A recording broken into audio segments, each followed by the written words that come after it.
Hello नमस्कार. All exam कट्टा या यूट्यूब चॅनलवर भविष्यातील सर्व प्राध्यापकांचं सहर्ष स्वागत. मित्रांनो, आज आपण महाराष्ट्र शासन उच्च व तंत्र शिक्षण विभागाअंतर्गत जे पदभरती प्राध्यापक संवर्गणी आहे, सहाय्यक प्राध्यापक संवर्गणी आहे, पदभरती संदर्भातील जी माहिती आहे ती पाहणार आहोत. तर तत्पूर्वी आपण जर या चॅनलला नवीन असाल तर निश्चितच चॅनलला सबस्क्राईब आणि व्हिडिओ आवडल्यानंतर लाईक करायला विसरू नका. त्याबरोबरच आपले जे मित्रमैत्रिणी आहेत जे प्राध्यापक भरती, सेटनेट, शिक्षक भरती या संदर्भातील तयारी करत आहेत, त्यांना देखील या आपल्या चॅनलची लिंक तुम्ही शेअर करू शकता, जेणेकरून ते देखील आपल्या चॅनलबरोबर जोडले जातील आणि त्यांना देखील अद्ययावत माहिती मिळणार आहे. त्याबरोबरच याच व्हिडिओच्या खाली डिस्क्रिप्शन बॉक्समध्ये आपण टेलिग्राम चॅनल ऑल एक्झाम कट्टा, टेलिग्राम चॅनल ऑल एक्झाम कट्टा, व्हॉट्सअप ग्रुप, त्यानंतर ऑल एक्झाम कट्टा फेसबुक पेज याची देखील लिंक आणि ऑल एक्झाम कट्टा सेटनेट परीक्षा, शिक्षक भरती, प्राध्यापक भरती MPSC अंतर्गत याचे देखील आपण ऑल एक्झाम कट्टा हे ॲप्लिकेशन थ्रू जे गुगल प्ले स्टोअरवर तुम्हाला उपलब्ध आहे त्याच्या थ्रू देखील आपण वेगवेगळे कोर्सेस त्या ॲपवर आपण अपलोड केलेले आहेत. ते जाणून घेण्यासाठी देखील तुम्ही ॲप्लिकेशन डाउनलोड करून त्यावर लॉग इन करू शकता.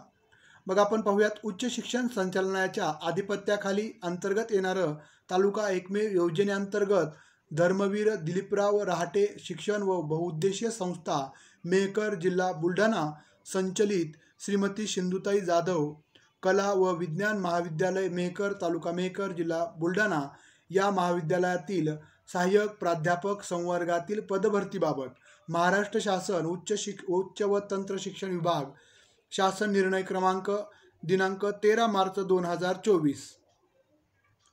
तर बघा प्रस्ताव काय आहे याची माहिती. GRची प्रस्तावना. राज्यातील सर्व विभागामध्ये समतोल शैक्षणिक विकास व्हावा असे शासनाने सर्वसाधारण धोरण आहे. ज्या तालुक्यामध्ये एकही अनुदानित महाविद्यालय नाही अशा 10 तालुक्यातील महाविद्यालयांना दिनांक 17 जून 1995च्या शासन निर्णयान्वये अनुदान तत्वावर आणण्यास शासनाने मान्यता दिली. तदनंतर शैक्षणिक वर्ष 2001-2 पासून राज्यात किमान विनाअनुदानाचे धोरण स्वीकारले गेले.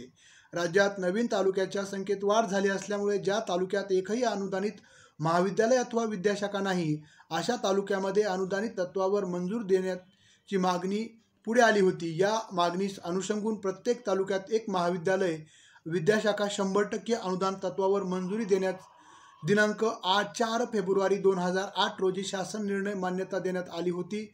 उपरोक्त शासन निर्णयाच्या अनुषंगानं मंत्रिमंडळानं दिनांक 28/4/2022 रोजी इतिवृत्तात दिलेल्या मान्यतेनुसार विद्यमान विद्याशाखांना 100% अनुदानावर घेण्याबाबत शासन निर्णय दिनांक 26 मे 2022 अन्वये 100% अनुदान मंजूर देण्यात आलेले आहे. उक्त शासन निर्णयान्वये धर्मवीर दिलीपराव रहाटे शिक्षण व बहुउद्देशीय संस्था मेहकर, जिल्हा बुलढाणा संचलित श्रीमती सिंधुताई जाधव कला व विज्ञान महाविद्यालय मेहकर, तालुका मेहकर, जिल्हा बुलढाणा या महाविद्यालयाच्या विज्ञान शाखेस तालुका एकमेव अंतर्गत म्हणजे विज्ञान शाखेमध्ये 100% अनुदान प्राप्त झालेले आहे.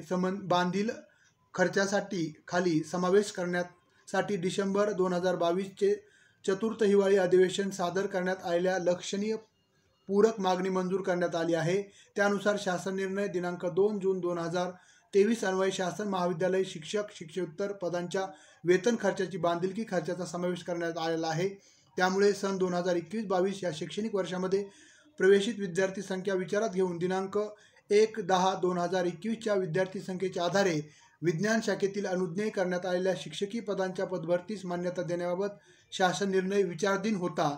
त्यानुसार शासन निर्णय झालेला आहे. उच्च शिक्षण संचालनालयाच्या आधिपत्याखाली तालुका एकमेव योजनेअंतर्गत 100% अनुदान प्राप्त धर्मवीर दिलीपराव रहाटे शिक्षण व बहुउद्देशीय संस्था मेहकर, जिल्हा बुलढाणा संचलित श्रीमती सिंधुताई जाधव कला व विज्ञान महाविद्यालय मेहकर, तालुका मेहकर, जिल्हा बुलढाणा या महाविद्यालयात वित्त विभागाने दिलेल्या सहमतीनुसार सहाय्यक प्राध्यापक संवर्गातील 15 रिक्त पदे भरण्यास मान्यता देण्यात आलेली आहे.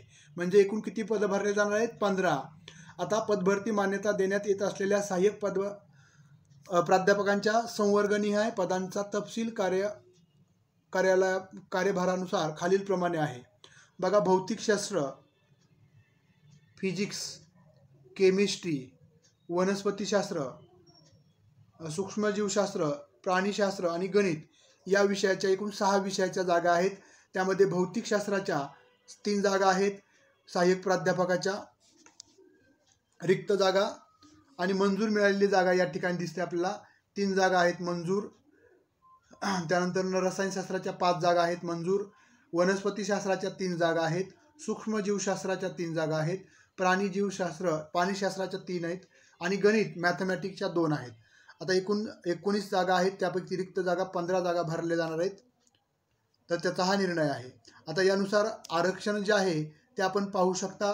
या पद्धतीनं आरक्षण, सामाजिक आरक्षणाचा देखील संवर्ग न्याय भरतीमध्ये असणार आहे. तर यासाठी आता ॲप्लिकेशन जे आहे ते आपल्याला निवड कशा पद्धतीनं केली जाईल, त्यानंतर सहाय्यक प्राध्यापकासाठी सेटनेट हे अनिवार्य असणार आहे. त्यांचा इंटरव्ह्यू, त्यानंतर तुमचे जे मार्क आहेत त्यानुसारच हे सिलेक्शन होणार आहे.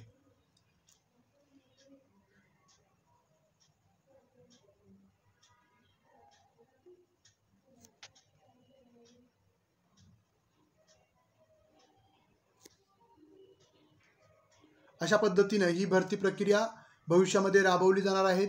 जे इच्छुक आहेत वरील विषयासंदर्भात तर त्यांना निश्चितच प्राध्यापक भरतीमध्ये संधी उपलब्ध होणार आहे. चालेल, धन्यवाद.